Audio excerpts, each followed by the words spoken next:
이번에는요, 최고창의 계수가 양수인 2차 함수 fx가 있는데, x가 5보다는 작다라고 되어 있습니다. 자, 이 5보다도 작다라고 하는 그 말은 즉슨 지금 등호가 안 들어간 걸 봐서는 지금 이 정근선과 관련이 있다라고 할 수가 있겠죠. 자, 그리고 t라고 하는 것은 3보다는 어떻게 해요? 작은 실수다라고 되어 있습니다. 자, 3보다 작다. t 자체가요, 3보다 작아요. 근데 얘도 마찬가지로 t 플러스 2에 대해서 한번 생각을 해보면 양쪽 2를 더하면 뭐가 됩니까? t 플러스 2가 5보다 작다. 어, 되게 특이하죠. 이 5라고 하는 게 결국에는 정근선에 해당이 되니까 결국에는 이 안에서, 이 범주에서만 생각을 하자라는 뜻으로 이제 이해를 할 수가 있습니다. 자, 그런데 뭐 그게 중요하다라기보다도요. 쭉 읽어 나가 볼게요. 자, 여기서 중요한 내용이 하나 나왔습니다. 함수 f의 지금 gx가 그때의 최소값이 ht라고 한다. 그리고 이렇게 나와 있습니다. 자, 그리고 지금 ht는 다음과 같은 것을 만족시킨다라고 되어 있어요. 여기서 좀 특이한 건 뭐냐면요. g에 지금 t 플러스 2라고 하는 거, 그 다음에 여기 보시면 t의 범위가 1보다 크거나 같고 3보다 작은데 이 범위에서 지금 어떻게 돼요? 6이다 라고 되어 있습니다. 자, 나라고 하는 조건은 뭐 그냥 넘어가면 될 것 같고요. 자, 그러면 하나하나씩 한번 풀어봅시다. 우선은 저는 어떻게 갈 거냐면 최고창의 계수가 양수인 fx, 그러니까 2차 함수라고 했으니까 지금처럼 이런 식으로 아래로 불러긴 함수가 있을 겁니다. 자, 그런데 이것만을 가지고서 파악을 할 수가 없으니까 이 gx라고 하는 함수의 그래프를 한번 그려볼 건데 이 그래프를 그려보면 지금처럼 이렇게 생각할 수가 있겠죠. 자, 얘가 5에 해당이 되고요, 정근선. 그리고 얘가 1에 해당이 되고요. 그러면 결국에는 지금처럼 이렇게 그려진다는 뜻이 되겠죠. 자, 어떤 함수입니까? 결국에는 얘는요, 증가함수예요. 증가함수의 특징은 작은 값에서 작은 값이 나오고 큰 값에서 큰 값이 나옵니다. 어떤 게요? x가요. 그러니까 즉 x가 증가를 하면 gx도 증가를 한다라고 할 수가 있겠죠. 자, 그렇다면 지금 여기에서 우리가 생각할 건 뭐냐면 f에 지금 gx라고 되어 있었죠. 근데 이게 합성함수이기는 하지만 이거를 단일함수 hx라고 이렇게 한번 그냥 생각을 한번 해볼게요. 가정만 할게요. 자, 뭐 헷갈릴 수 있으니까 또 이거 가지고 헷갈리면 안 되니까 이렇게 할게요. 이 녀석을 tx라고 할게요. 그럼 이 말인 즉슨 무슨 뜻이냐면 이거 자체를 하나의 함수로 생각을 하겠다는 뜻이고, 그리고 이 안에 있는 x가 결국엔 정역에 해당이 돼요. 동일한 겁니다. 됐습니까? 근데 합성함수 같은 경우에는 f의 gx라고 했을 때 f의 겉함수의 입장에서는 속함수인 gx 자체가 정의역으로서의 역할을 할 수가 있다고 했었습니다. 그쵸? 자, 그러니까 이런 생각을 할 수가 있다는 거예요. t보다 크거나 같고 x가 t 플러스 2보다 작거나 같은데 얘를요 gx에다가 집어넣으면 증가함수니까 gt보다는 크거나 같고 gx가, 그리고 어떻게 해요? g의 t 플러스 2보다는 작거나 같다 라고 정리를 할 수가 있겠네요. 자, 그런데 이 상태에서 지금 어떤 걸 어디에다가 집어넣을 거냐면 gx의 범위가 이렇게 되어 있는데 얘를 f라고 하는 함수에다가 집어넣는다라는 거예요. 근데 t라고 하는 게 1보다 작은 이 범위에서는 그때의 최소값이 되는 거, 이상하네요. 최소값입니다. 최소값에다가 세모 표시를 한번 해보시고요. 왜 그러냐면, 제가 왜 이상하다고 생각을 했냐면, gx의 범위가 결국에는 gt보다 크거나 같고, g의 t 플러스 2보다는 작거나 같은 거 아닙니까? 그러면 큰 값에서 큰 값이 나오는 게 아니라 큰 값에서 가장 작은 값이 나왔다는 거예요. 자, 그래서 여기에 g에 t 플러스 2를 이렇게 집어넣으면 얘가 최소다라고 할 수가 있죠. 언제요? t가 1보다 작을 때. 자, 그러면 이게 어떤 일이 지금 일어난 건지를 한번 보면 결국에는 지금 이차 함수가 아래로 불러긴 이러한 함수죠. 그러니까 이게 가능하려면 결국에는 겉함수 f라고 하는 녀석은 감소를 해야 되는구나 라고 생각할 수가 있어요. 맞습니까? 근데 fx라고 하는 것은 포물선 함수잖아요. 그러니까 이 포물선 함수에서 감소가 되는 부분에 대해서만 생각을 해야 된다는 뜻이에요. 자, 그러므로 여기에 지금 보는 것이 g에 t가 있고 여기에 뭐가 있다? g에 t 플러스 2가 있구나 라고 생각할 수가 있다는 뜻이에요. 그리고 여기에서 최소가 나왔다 라고 생각할 수가 있겠죠. 이 범위 내에서는요. 자, 그런데 이제 나라고 하는 조건을 여기서부터 이제 좀 의미 부여를 좀 한번 해볼 건데, 의미 부여가 아니죠. 나가 아니라 두 번째 조건이요. 요 부분이요. 자, 이게 뭐냐면 이런 뜻입니다.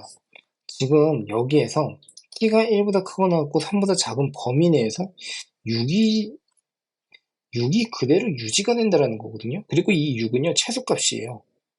근데 그 시작점이 t가 1부터입니다. 맞습니까? 자, 그러면 제가 읽어드릴게요. 무슨 말이냐면 이런 뜻입니다. 자, 우선은 여기다 다시 한번 써볼까요? 여기 있네요. t라고 하는 값이 커지면 커질수록 이 x라고 하는 것도 덩달아서 커지겠죠. 맞죠? 이 사이에 들어가 있는 거니까요. 그러면 덩달아서 커진다라고 하게 되면 gt라고 하는 값도 g의 t 플러스 2라고 하는 값도 덩달아서 커지겠죠? 맞습니까? 그죠? 왜냐하면 gx 자체가 증가하는 함수니까 t값이 증가를 하면 g의 t도 증가를 할 거고 t값이 증가를 하면 g의 t 플러스 2도 증가를 하고 그러므로 중간에 있는 gx라고 하는 것도 증가를 하게 될 거예요. 여기까지 이해가 되셨죠? 자, 그런데 이제 문제는 뭐냐면 t가 1보다 크거나 같은 범위부터 3보다 작은 범위에서는 얘가 그대로 유지가 된다는 거예요. 그러면 아까까지 했었던 거는 지금 여기에서 이 포물선에 어떻게 해요? 지금 뭐라고 하는 거죠? 이게 대칭축보다 왼쪽에 있는 경우에는 감소를 하니까 결국에는 지금 이런 일이 벌어졌다라고 할 수가 있는데 t가 1부터는 이상하게 어떻게 해요? 증가를 하다가 t가 1부터는 어떻게 해요? 6으로 유지가 된다는 거죠. 이게 왜 그럴까? 이제부터 잘 생각을 한번 해보셔야 되는데요. 자, 이런 뜻입니다. 우선은 여기에 g에 t가 있고요. 그리고 얘가 이동을 해 나가다가 여기에 딱 g에 t 플러스 2가 딱 걸친 겁니다. 그러면 이때 딱 걸칠 때부터 어떻게 해요? 이때 최소값이 여기서 만들어져요. 근데 여기서 한 번 더 생각을 하셔야 되는 건 뭐냐면 이게 이동을 하는 것까진 좋은데 만일에 여기 g에 t가 있고요. 그리고 적당하게 여기 g에 t 플러스 2가 있다라고 하게 되면 어떻게 될까요? 최소값은요. 여기에서 만들어져요. 역시나 꼭지점이에요. 언제까지요? gt가 여기까지 올 때까지.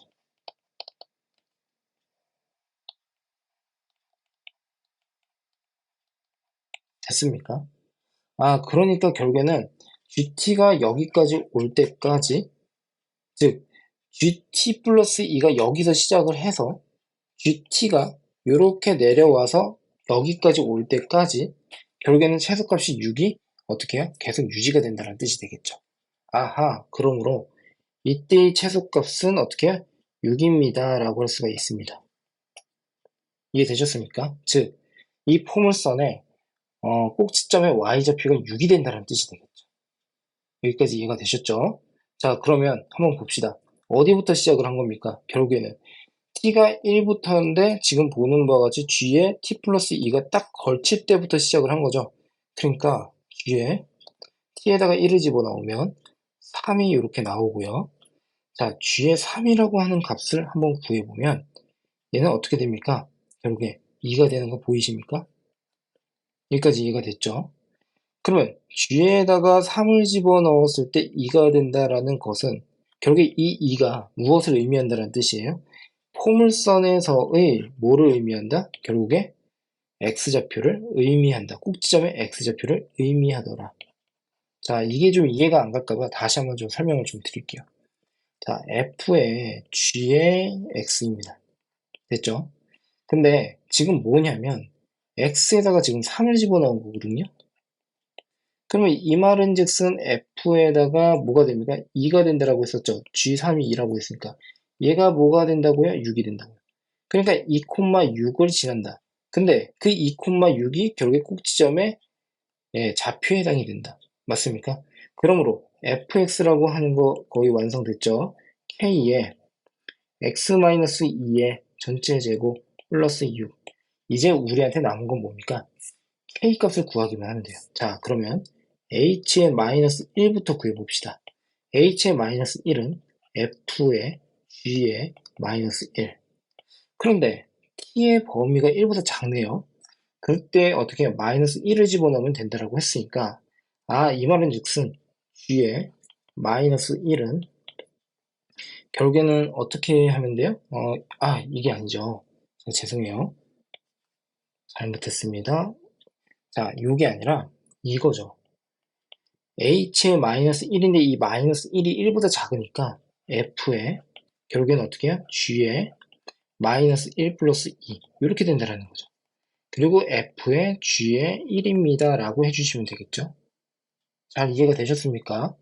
자, 그러면 g1이라고 하는 것은 어떻게 구할 수가 있는 거죠? g의 1은 여기다 쓸까요? 1 마이너스 그 다음에 4에다가 2 맞습니까? 뿔뿔 그래서 2분의 1, 2분의 3입니다. 자, 그러니까 결국에는 얘가 2분의 3이니까 f의 2분의 3 얘가 결국에는 7이 된다는 뜻이 되겠죠. 자, 그러므로 다시 여기다 집어넣습니다. 여기다가요. 자, k에다가 2분의 3 집어넣으면 마이너스 2분의 1이 되고요. 그 녀석의 제곱에 플러스 6이 뭐가 된다? 7이 된다. 자, 그러므로 결국에는 어떻게 해요? 4분의 k가 있는데 얘가 결국엔 뭐가 됩니까? 1. k 값은 그래서 뭐가 된다는 뜻이에요? 4가 된다 라고 할 수가 있겠죠. 맞습니까? 자, 그래서 자, 여기까지 완성을 하게 되면 k 값이라고 하는 게 이제 다 완성이 된 겁니다. 자, 그래서 fx는 여기 4가 되는 거고요. 결국엔 구하라고 하는 것은 5의 값을 집어넣으라고 했으니까 4 곱하기 9에다가 플러스 6, 9, 4, 36에다가요. 플러스 6을 하게 되면 42가 답이 되더라 라고 보시면 돼요. 자, 이 문제는 되게 중요한 문제이기도 하고 그러니까 해석과 관련돼 있는 거예요. 그러니까 고난도 문제는요. 아무래도 앞으로 나올 고난도 문제는 여러분들이 경험이 없는 경우가 많겠죠. 그러면 처음 보는 문제를 내가 어떻게 접근을 할 것이냐라고 하는 것을 좀 자세하게 따지는 연습을 좀 해주셨으면 합니다. 감사합니다.